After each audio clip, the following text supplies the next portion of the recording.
இது ஊறி வரும்போது நமக்கு வந்து பாகில் வந்து ஜீரா பாகுலையும் வெள்ளை பாகுலையும் ஊறி வரும்போது டேஸ்ட் நல்லா கரெக்டான பக்குவமாக நமக்கு வந்து வரும். சைஸ் வந்து சாப்பிட்றதுக்கு கரெக்டான சைஸாக இருக்கும். ரொம்ப வந்து மண்டையாக பெருசு பெருசாக போட்டோம்னு வச்சுக்கோங்களேன், உள்ள மாவாக அந்த மாதிரி இருக்கும், பொறிபடாது.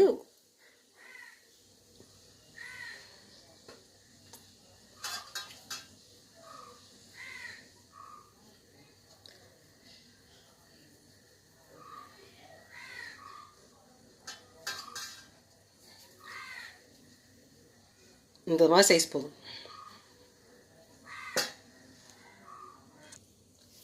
அரை கிலோ மாவில் இவ்வளோ உருண்டை வந்திருக்கு, குலோப்ஜாமுன் உருண்டை உருட்டி வச்சு இனி வந்து எண்ணெயில் ஊற்றி பொரிச்சு எடுத்துட வேண்டியதான்.